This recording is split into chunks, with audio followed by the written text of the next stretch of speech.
자, 이번 시간에는 마지막 장이에요. 중년기, 노년기 살펴보도록 하겠습니다. 214페이지 출제 영역 보시면은요, 중년기가 노년기보다 시험 문제가 조금 더 많이 나왔고요. 우리가 이제 보통 노년기 같은 경우 노년기 발달 특징보다 상대적으로 죽음 적응 단계라고 하는 이 문제가 조금 더 많이 나왔다라고 얘기를 했는데요. 7년 동안 총 5문제 중에 죽음 적응 단계 3문제, 그리고 노년기 발달 특성 문제가 2문제, 이 정도가 나왔습니다. 중년기는 7년 동안 7문제니까 평균 1문제가 나왔다라고 생각을 하시면 되고요. 올해도 그냥 2문제 나왔다라고 생각을 하시면 되겠습니다. 아무래도 이제 생애 주기가 4개 장에 걸쳐서 이렇게 언급이 됐기 때문에 노년기까지 내용을 마치고 나면 생애 주기 종합 문제가 나올 수도 있다라고 생각을 하세요. 그래서 2024년 시험 문제에서는 종합 비교 문제가 나왔거든요. 자, 생애 주기를 종합한 문제는 7년 동안 6문제, 그러니까 대략 1년에 1문제 정도는 종합 비교 문제가 나온다라고 생각을 하시면 되겠습니다. 자, 흐름 읽기의 2번째 땡에서 중년기하고 관련해서 중년기는 장년기 내지는 중장년기라고 표현이 되기도 한다라는 거고요. 중년기부터는 우리가 이제 청년기 같은 경우는 정점 찍고 쇠퇴하기 시작 이렇게 되는 거고, 그 다음 중년기, 노년기는 계속 쇠퇴예요. 우리가 노화라고 얘기하는 거 있잖아요.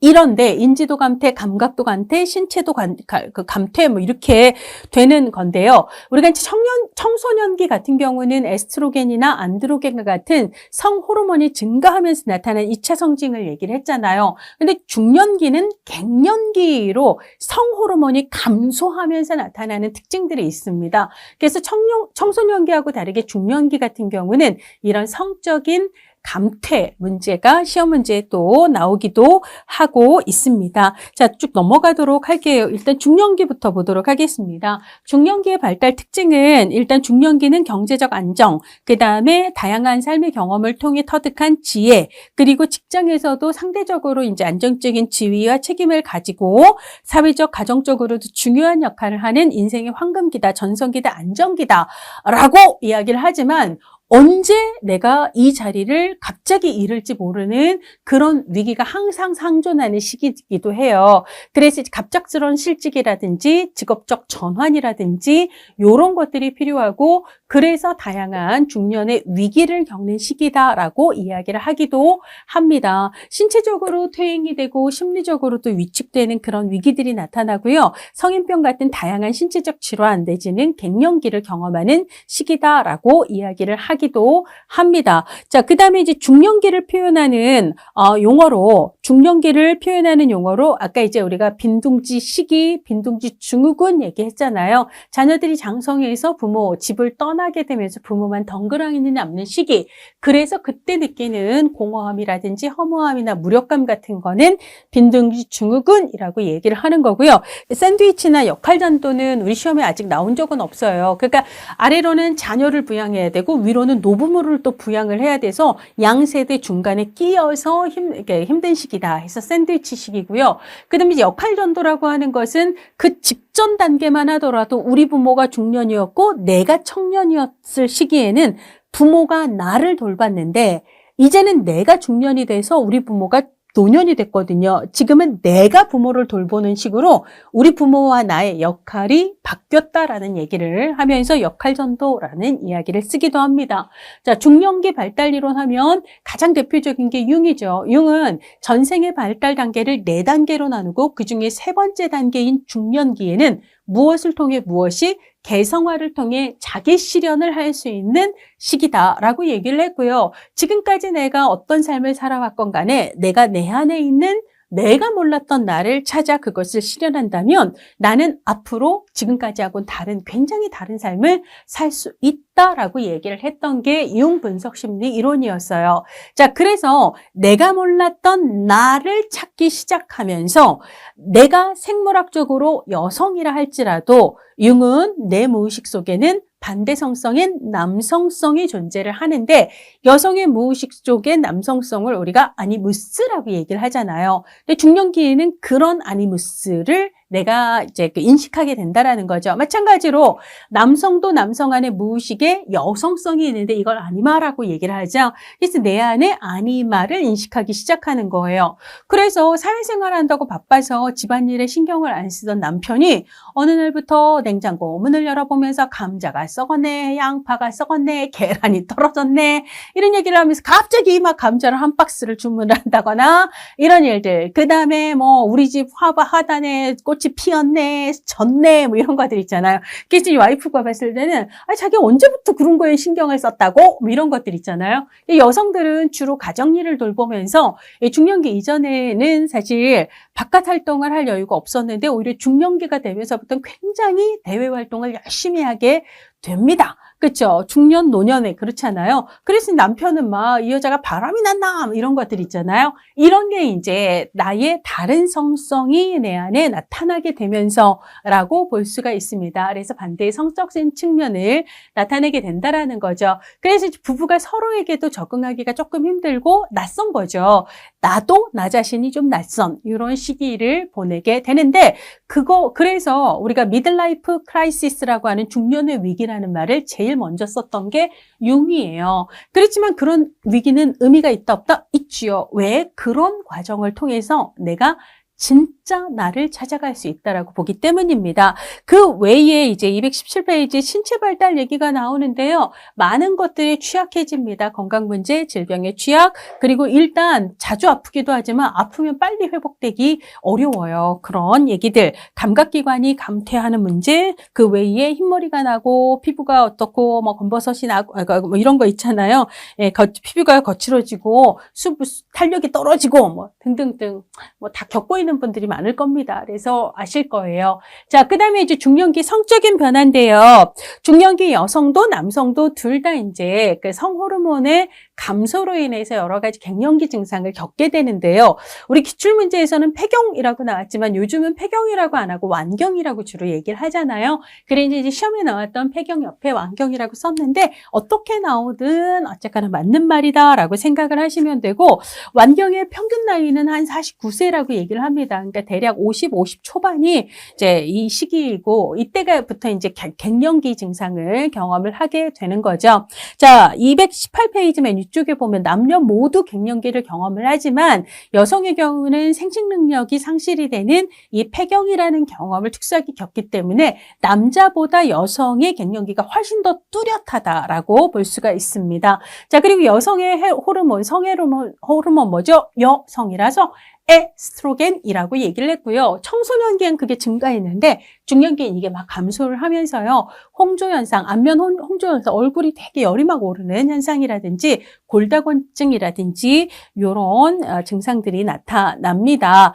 자, 그리고 중년기 남성의 경우에도 갱년기를 겪게 되지만 여성보다 강렬하지는 않다라고 얘기를 했었고요. 자, 이때 남성 호르몬 아까 이제 안드로겐이라고 해도 되고요. 테스토스테론이라고 해도 상관없어요. 그래서 뭐 테스토스테론 하면은 약간 테스형, 소크라테스 해갖고 테스형 나훈아가 불렀던 그런 노래 생각나시죠? 테스토스테론 해가지고 남자 생각하지 남성 호르몬입니다. 여성 호르몬은 에스트로겐이고 얘는 테스토스테론이다라고 생각을 하시면 되고 중년기 문제에서는 에스트로겐, 테스토스테론 이렇게 얘기를 하고요. 시험 문제를 째째하게 여성 호르몬인 테스토스테론, 남성 호르몬인 에스트로겐 이런 식으로 바꿔서 내기도 해요. 그래서 정확하게 구분을 하셔야 합니다.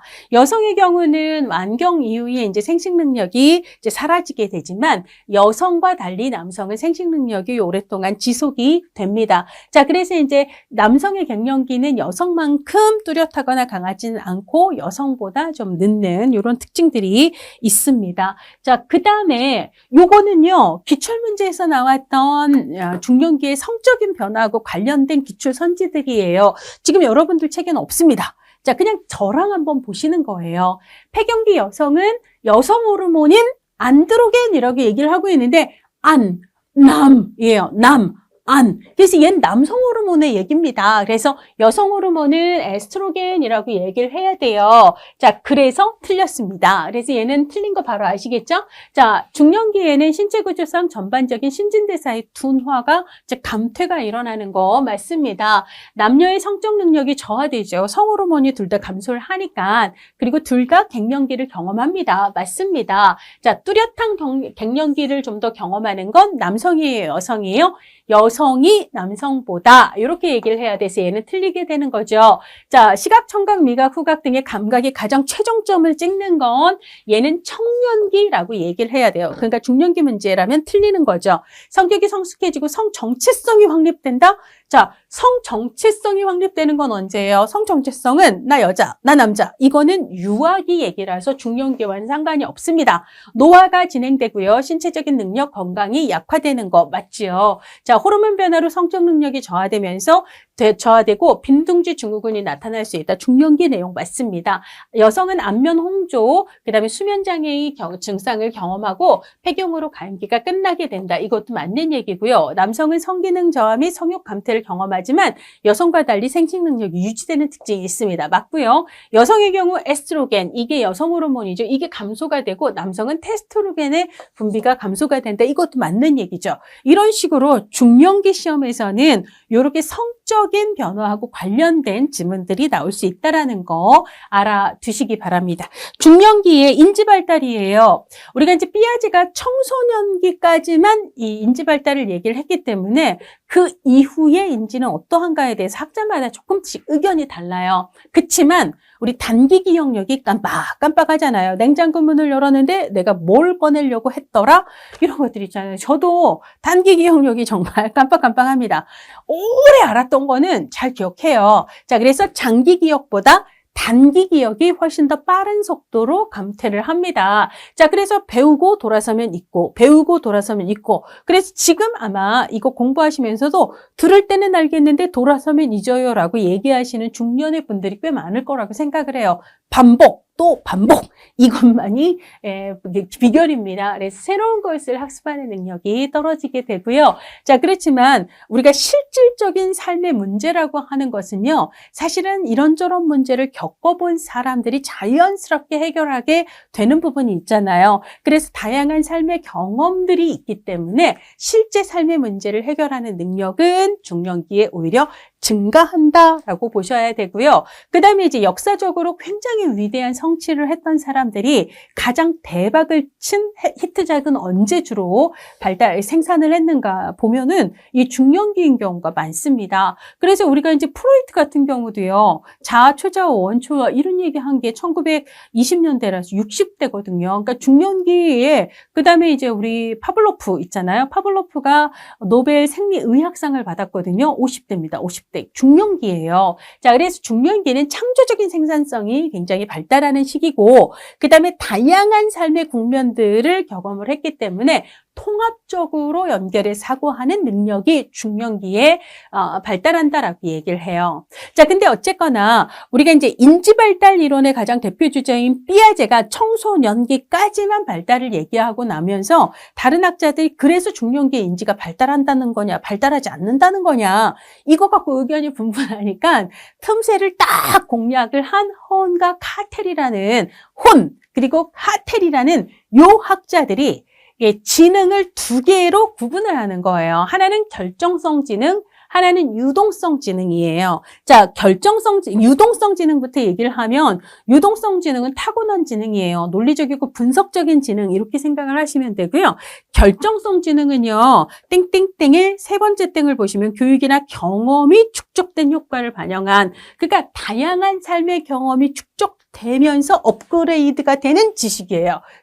그럼 중년기는 딴 건 몰라도 다양한 삶의 경험을 축적한 분들이잖아요. 자, 그래서 결정성 지능은 중년기에 오히려 발달한다가 맞고요. 근데 유동성 지능, 원래 장착된 타고난 지능은 서서히 감퇴한다가 맞습니다. 자, 그래서 유동성 지능은 감퇴하는 거고요. 결정성 지능은 중년기에도 증가한다라고 얘기를 해요.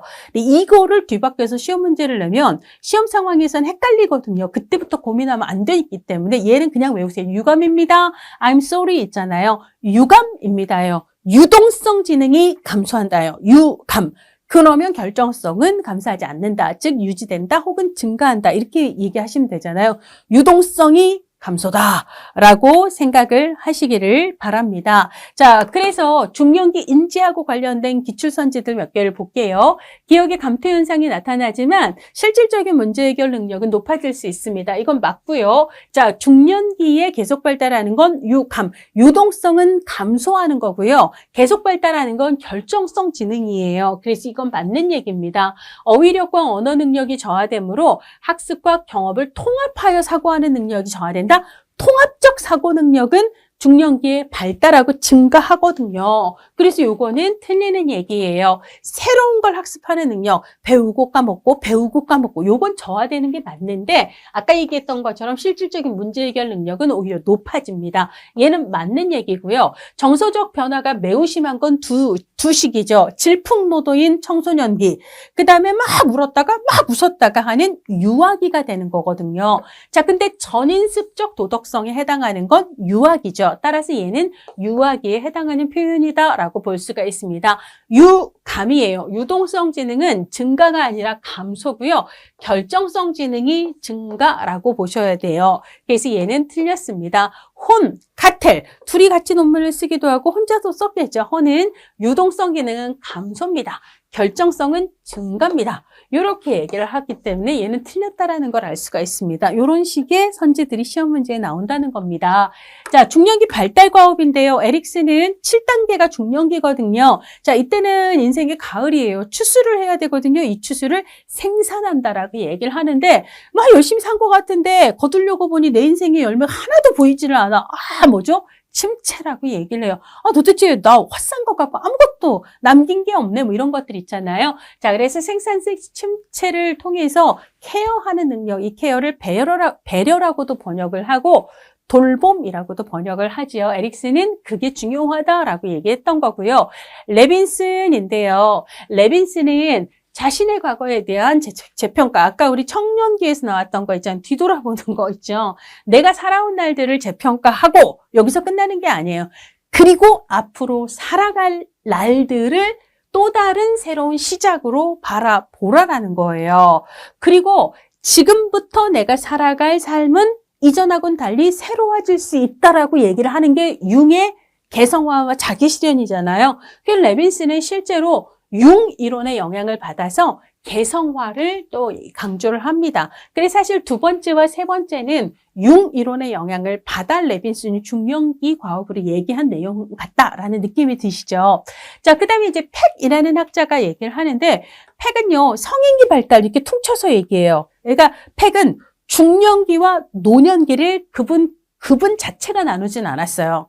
성인기 발달을 위해서 우리는 이렇게 7개의 과업이 필요해라고 얘기를 했는데, 그러니까 팩이 얘기한 7개의 과업 중에 우리가 일반적으로 얘기한 중년기에 해당하는 과업이 4개가 들어가는 거고, 우리가 노년기라고 얘기하는 시기에 과업이 3개가 들어가는 거고, 우리가 이렇게 나눈다는 거죠. 팩 자체가 노년기, 중년기를 나눈 건 아니에요. 자, 뭐라고 얘기하냐면 이제부터는 육체가 아니라 신체가 아니라 지혜 있잖아요. 요런 거. 육체가 아니라 지혜라기보단 직업적인 거.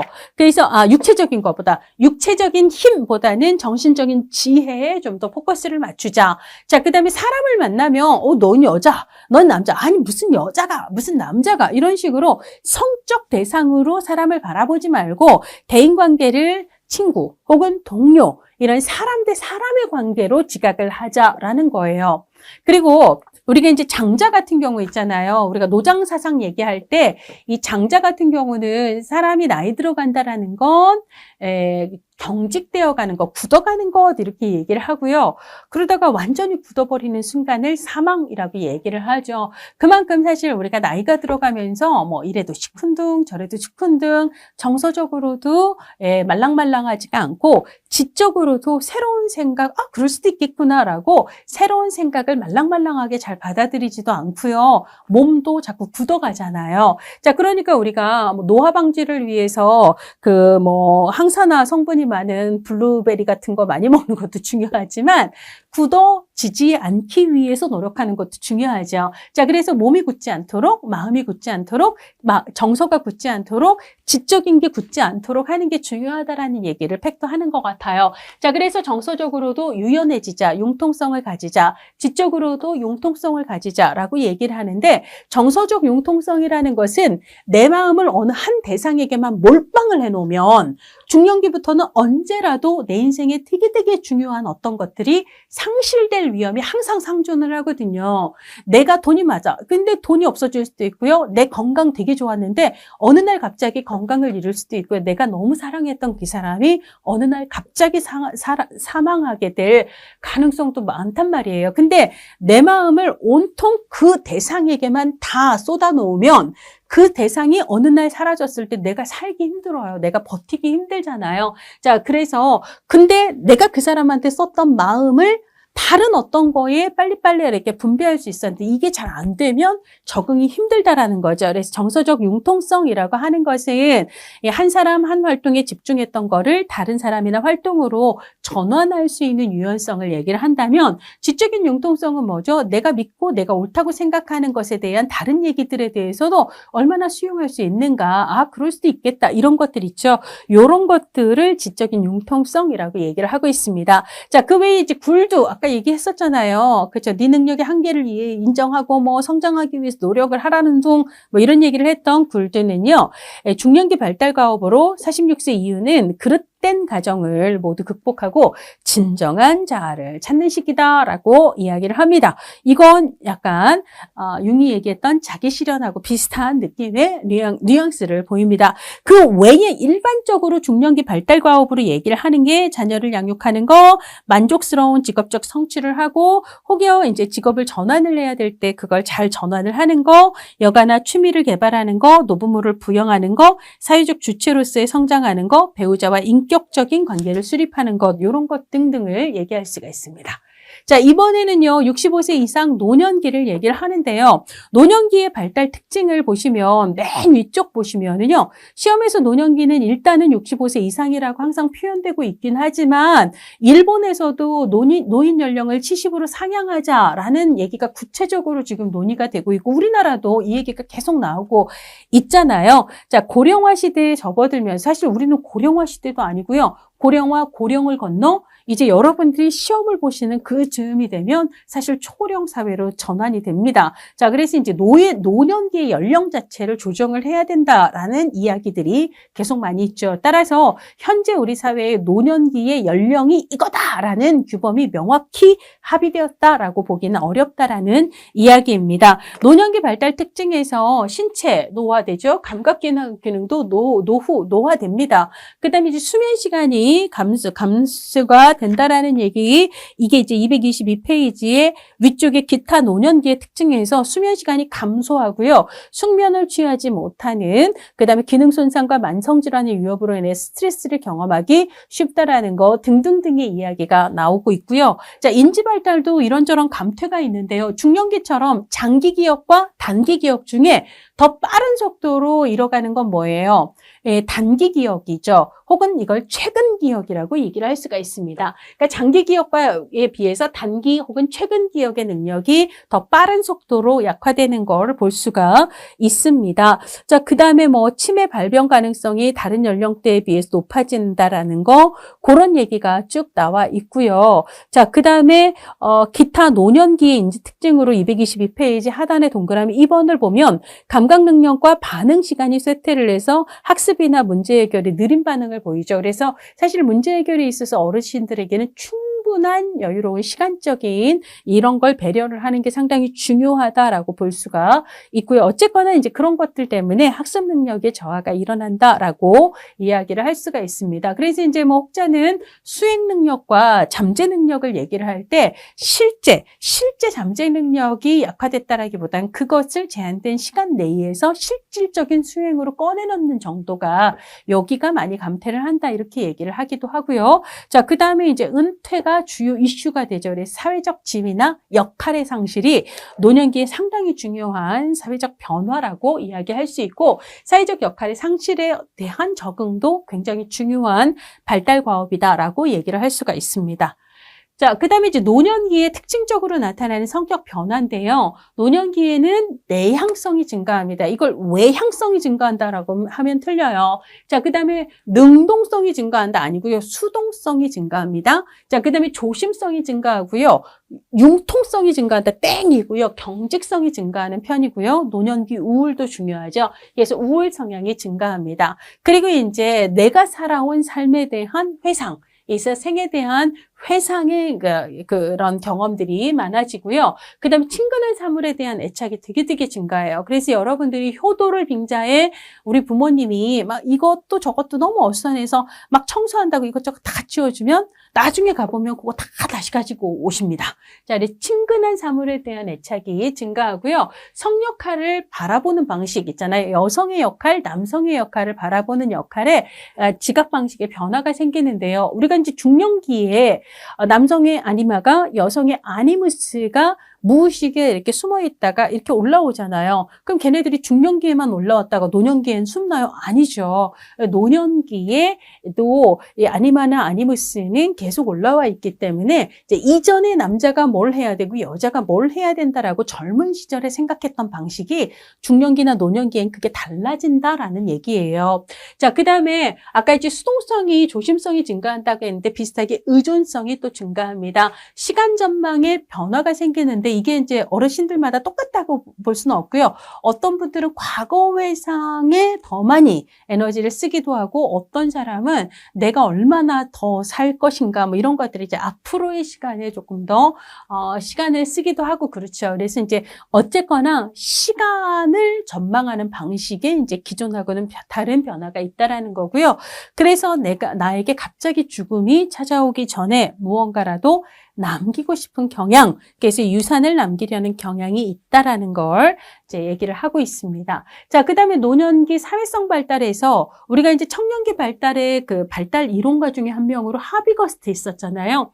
하비거스트는 노년기 발달에서 제일 중요한 과업은 은퇴죠. 역할과 지위의 변화에 적응하는 거다라고 얘기를 했어요. 그래서 이런 변화가 있으니 그런 거에 대한 적응을 하자라는 거고요. 그 다음에 이제 노년기의 그 사회성 발달에 상당히 중요한 게 조부모 역할을 수행하는 거 있잖아요. 그래서 이제 그 역할과 관련된 어려움들도 꽤 있습니다. 그래서 그런 역할과 관련된 내용들도 노년기에 있을 수 있다라는 거고요. 자, 그 다음에 이제 중요한 건 어떤 노년을 보낼 것인가, 성공적인 노년을 보내자, 성공적 노화에 대해서 얘기를 하는데요. 성공적 노화에는 굉장히 많은 것들이 영향을 줄 수 있겠지만 그 개인의 성격이 얼마나 원숙한가, 그 개인의 신체 건강은 어떠하고 정신 건강은 어떠한가, 이 진짜 중요하죠. 경제적 안정 사실 진짜 중요합니다. 진짜 중요하죠. 그리고 그 어르신을 둘러싼 사회적 지지가 어떠한가, 이런 영향들이 성공적인 노화에 영향을 주는 핵심적인 요인들이라고 볼 수가 있고요. 자, 그 다음에 성공적 노화는 어떤 것인가를 얘기하는 이론적으로 다른 입장이 있어요. 하나는 분리이론, 하나는 활동이론이 되는데요. 분리이론은 뭐예요? 우리가 죽는 그 순간까지 계속 일만 할 수는 없잖아? 이런 얘기를 해요. 중년기에 열심히 우리가 직업 생활을 막 했으면 이제는 노년기엔 시장에서의 어떤 직업적 역할에서 한 발 물러나 자기 자신을 좀 돌아보는 시간이 있어야 되지 않겠니? 라고 얘기를 하는 거죠. 그러니까 분리이론에서는 노인들의 은퇴 있잖아요. 시장에서 노인들의 자리가 빠져서 노인들이 시장으로부터 물러나게 되는 건 노인을 위해서도 필요한 거고, 그렇게 노인들이 물러난 자리에 일자리를 필요하는 젊은 층들이 또 들어오게 되는 거니까 그렇게 해서 시장이 조금 더 젊은 인력을 흡수해서 잘 돌아갈 수 있으니 시장은 시장대로 좋은 거고, 그렇게 얘기를 하는 거예요. 그래서 노인은 시장에서 쫓겨난 게 아니라 그러니까 서로 필요하기 때문에, 시장도 노인도 각자에게 분리되는 게 필요하기 때문에 분리된 거다라고 이야기를 하는 게 분리이론입니다. 자, 노년기를 노인 개인과 사회가 동시에 상호 분리를 시작하는 시기로 보는 이론을 분리이론이라고 얘기를 하고요.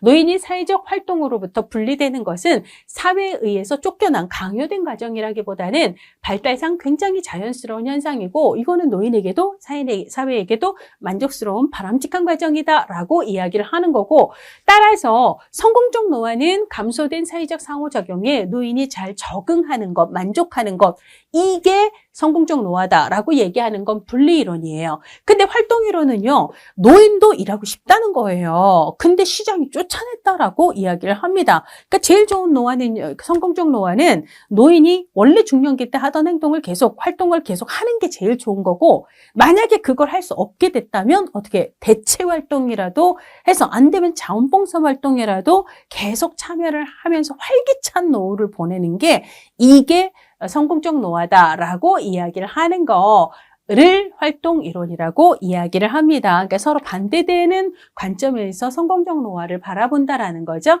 자, 그 다음에 노년기에 가장 중요한 게 다가오는 죽음을 내가 받아들이는 건데요. 아, 오셨어요? 아유, 이제 가요! 이러면서 삶이여 빠 이러고 바로 가는 건 아니잖아요. 그러니까 내가 죽음을 수용하게 되기까지는 처음부터 그걸 받아들이지는 않고, 아니야, 난 아니야, 내 얘기 아닐걸? 뭐 이런 거 있잖아요. 이걸 부정 단계라고 이야기를 합니다. 자, 그러다가 분노하는 단계가 되죠. 그래서 아니 내가 왜? 뭐 이런 거, 내가 왜 이런 일을 당해야 하는가? 뭐 이런 것들 있잖아요. 분노하는 단계예요. 그러고 이제 보이지 않는 초월자에게 신이시여, 제발 나에게 조금만 시간을 달라. 나 이것도 해야 되고 저것도 해야 된다. 그러면 미련 없이 갈 땐 제발 나에게 조금만 더 시간을, 요렇게 마치 협상을 하려고 하는 그런 태도를 보이죠. 그렇지만 결국은 내가 달라지는 상황은 없다라는 걸 알고 극심한 우울의 기간을 보내며 결국은 수용하게 되더라.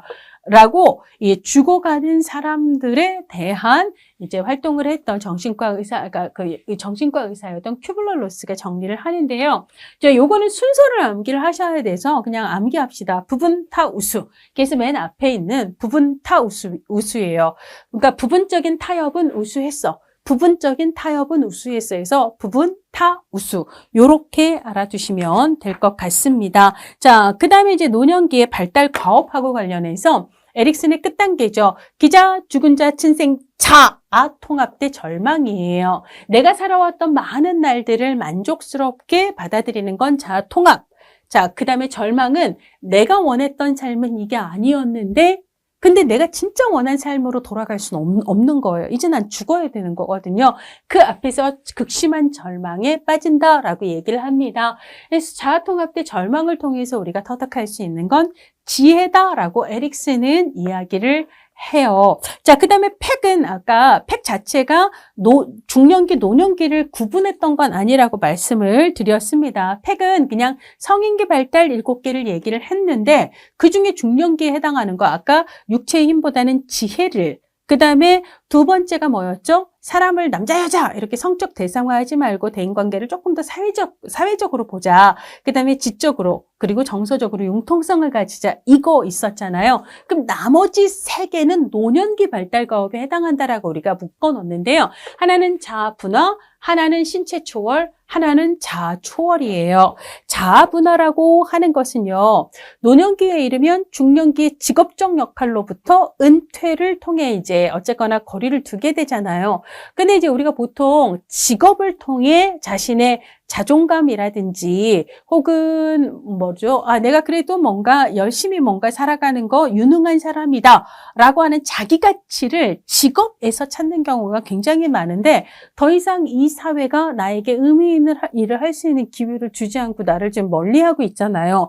자, 그럴 때 자기 가치, 자아 개념, 자존감을 직업 활동과 연결시키지 않고도 자기 자신의 가치를 발견할 수 있어야 된다는 거예요. 이것을 자아 분화대 직업 역할에 대한 몰두, 그러니까 더 이상 직업 역할에 대한 몰두하지 말고 자아 분화하자. 직업으로부터 직업과는 별개의 자기 가치를 찾자라는 얘기인 거죠. 자, 그 다음에 신체 초월은요, 내 몸이 계속해서 뭔가 노화의 과정으로 빠른 속도로 변화하고 있어요. 그러다가 언젠가는 내 몸 자체가 소멸하겠죠. 그걸 초월하자라는 거예요. 신체적 사태에 너무 집착하지 말자라는 이야기를 하고 있습니다. 그래서 이제 신체를 벗어난 정신적인 거, 뭐 이런 것들에 조금 더 가치를 두자라는 거고요. 자아 초월이라고 하는 것은 죽음에 대한 수용이에요. 그것을 자아 초월이라는 말로 표현을 하고 있습니다.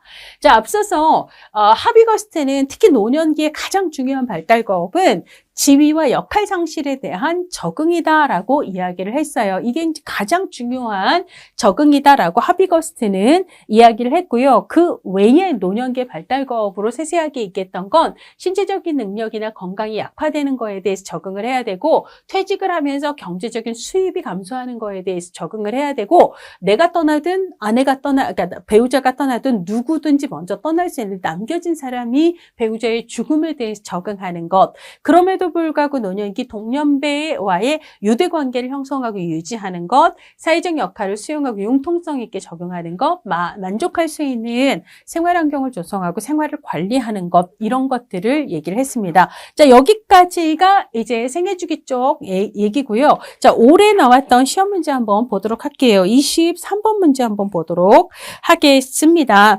263페이지예요. 중년기의 설명으로 옳은 것은 에릭슨에 의하면 생산성 대 침체, 맞죠? 심리사회적 위기를 극복하게 되면 케어, 이거를 배려 혹은 돌봄이라고 얘기를 합니다.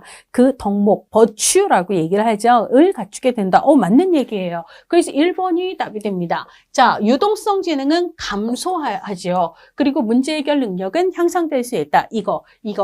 유감입니다. 이게 틀린 거죠. 자아통합이 완성되는 건 에릭슨 떠올리세요. 자아통합 대 절망은 노년기가 되는 거고요. 자, 갱년기는 여성에게만 나타나는 건 아니고 여성, 남성 둘 다 나타나지만 여성이 좀 더 뚜렷하다라고 보셔야 되고요. 자, 그 다음에 융에 의하면 중년기에는 반대 성성이 의식화게 되게 되는데, 남성 안에 살고 있는 여성성은 아니마라고 얘기를 하고요. 여성 안의 남성성은 아니무스라고 얘기를 합니다. 그래서 아니마와 아니무스 자리를 바꿔야 맞는 거가 되는 거죠. 그래서 23번의 답은 1번이라는 걸 알 수가 있습니다. 자, 올해는 노년기 단독 문제는 안 나왔고요. 21번 문제 보시면 생애주기 종합 문제가 나왔어요. 생활주기와 발달 특징의 연결로 옳지 않은 걸 찾으려는데요. 영악이 제일 많이 나온 건 양육자와의 애착관계 형성이에요. 애착 발달, 얘는 맞는 얘기죠. 자, 자정체감 나오면 이건 뭐라고요?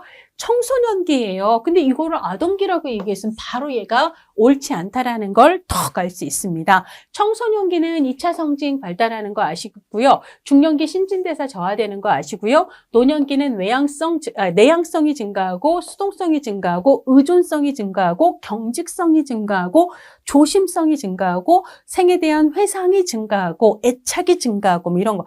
오래된 것에 대한 애착이 증가하고 이런 얘기 있잖아요. 그래서 다 맞는 얘기고 2번이 틀렸습니다. 그래서 여러분 2024년 출제됐던 25문제를 저랑 싹 풀어본 거거든요. 모르는 게 있나요? 없습니다. 여러분들 100점 맞으실 수 있는 거예요. 이런 식으로 공부를 하시면 다른 과목들도 마찬가지 아닐까요? 그러다가 여러분들 만점 맞으면 어떡하죠? 그래서 대대손손,이 나세요. 나 만점이야. 다른 사람들은 모르니까 계속 얘기를 해줘야 되죠. 그랬으면 진짜 좋겠습니다. 자, 그래서 이제 우리 OX 문제 풀어보고 인행사를 마치는 걸로 할 건데요. 230페이지 보도록 할게요. 230페이지도 지금 인쇄에서 오류가 있습니다. 그래서 위쪽 과학적 방법 지식이 아니고 중년기로 바꾸셔야 되고요. 그 다음에 아래쪽은 사회과학 사회복지학이 아니라 노년기로 바꾸셔야 합니다. 자, 중년기 문제 1번 보도록 할게요. 중년기에 직면하는 심리사회적 위기는 에릭슨이 뭐라고 했죠? 생산 대 침체, 그래서 배려, 돌봄을 얻는다라고 얘기했어요. 이건 맞는 얘기죠. 여성은 에스트로겐이 감소하는 거고 남성은 테스토스테론의 분비가 감소하는 거고 맞습니다. 유감입니다. 유동성 지능은 감소, 결정성 지능이 증가 이렇게 바꿔야 되죠. 한 번 틀렸고요. 자아통합의 시기, 이거는 노년기거든요. 사회관계망의 축소, 이것도 노년기거든요. 그러면서 사회적 역할 변화를 경험한다. 그래서 얘를 노년기로 바꿔야 맞는 얘기가 되는 거죠. 자, 그 다음에 5번. 중년기에는 새로운 것을 학습하는 능력은 저하돼요. 자꾸 깜빡깜빡하기 때문에. 그렇지만 문제 해결 능력은 오히려 높아진다라고 얘기를 했습니다.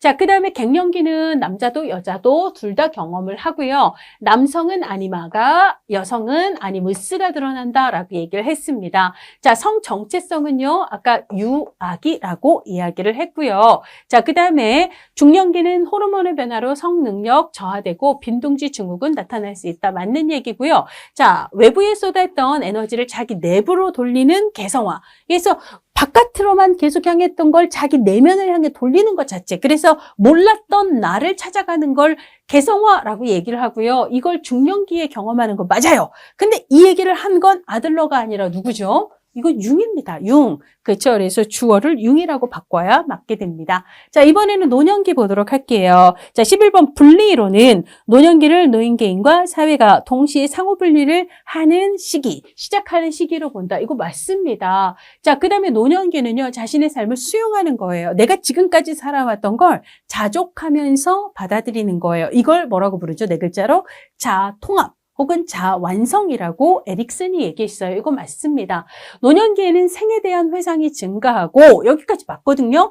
융통성이 증가하나요? 경직성이 증가하나요? 경직성이 증가합니다. 그래서 이거 X입니다. X 틀린 거고요. 자, 그다음에 단기와 장기 중 감퇴 속도가 느린 걸 얘기하고 있어요. 더 빨리 감퇴하는 건 단기예요. 그러니까 장기 기억은 얘보다는 좀 느리게 감퇴한다. 이 말은 맞는 얘기입니다.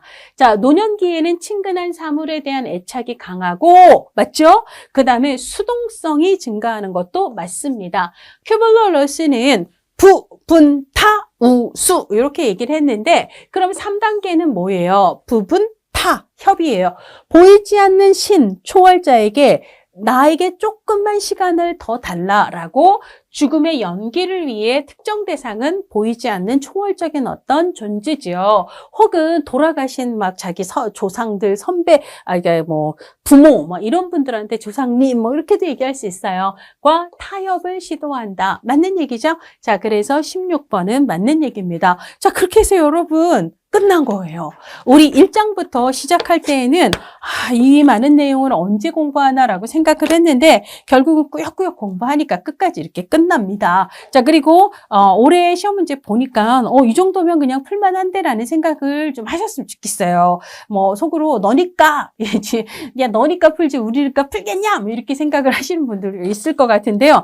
아닙니다. 저나 여러분들이나 똑같아요. 결국은 될 때까지 덤비면 못할 게 없습니다. 자, 그리고 1교시에 든든한 점수를 뽑아놓고 2, 3교시에서 여러분들이 여유를 부리면 심리적인 여유가 사실은 실수를 하지 않을, 그러니까 당황을 하지 않을 가능성을 높여주잖아요.